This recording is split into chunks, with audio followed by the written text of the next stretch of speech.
My brother was stealing from our dying mother's care fund. I reported him to his employer. My mother was diagnosed with terminal cancer 14 months ago. She was given 6 to 12 months. My siblings and I pooled money into a shared account to cover her care costs. A private nurse 3 days a week, medication supplements, mobility equipment, things the NHS did not cover. 8 months in, I reviewed the account statements and found 43 withdrawals I could not account for. My brother Ian had access to the account. The withdrawals totaled just under £9,000. I took the bank statements to his employer because he works in financial services and has a regulatory obligation of honesty.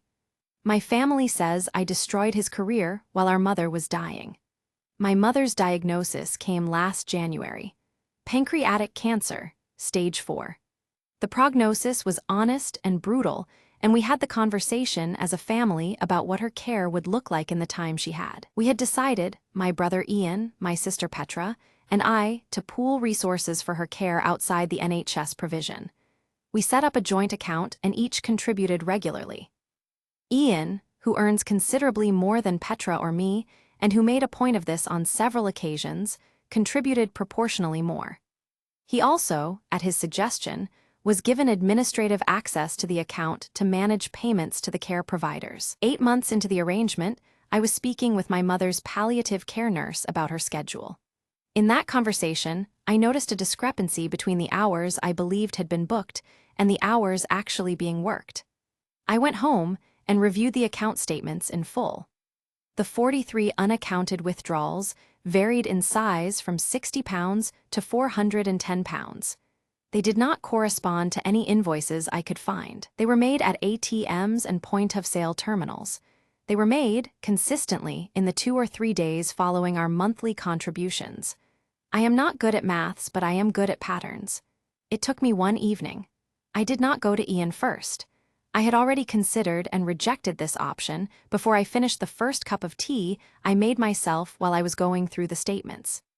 Ian works in financial services. He is a regulated individual under FCA rules. Honesty and integrity are not optional extras in his profession. They are conditions of his registration. Telling him I knew, before taking any other step, would have given him the opportunity to construct an explanation or a partial repayment that complicated the picture. I went to his compliance department. I submitted the statements with the relevant withdrawals highlighted and a written account of what the fund was for and what the withdrawals did not correspond to. My mother died 6 weeks later. She did not know about any of this. That was a deliberate choice, and I do not second-guess it. Ian was suspended pending investigation the week after she died. My sister Petra has not spoken to me since.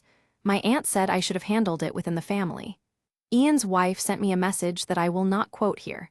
Am I the asshole? Update, 5 months after my mother's death.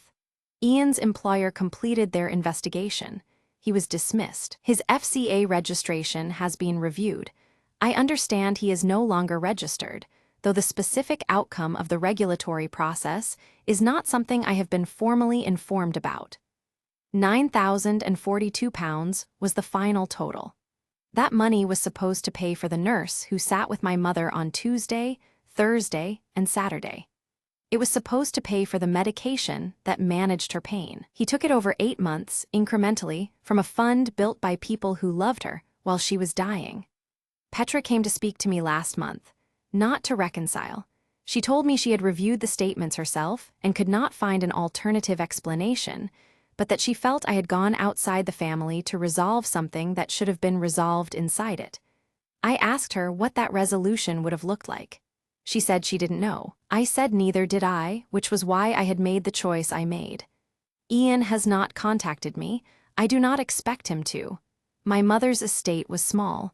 The will was clear and fair.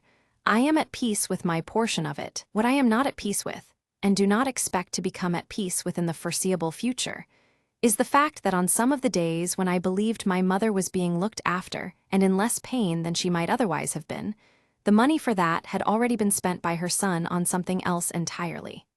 NTA or AITA? Should she have confronted Ian first, or was going to his employer the only real option? Comment below.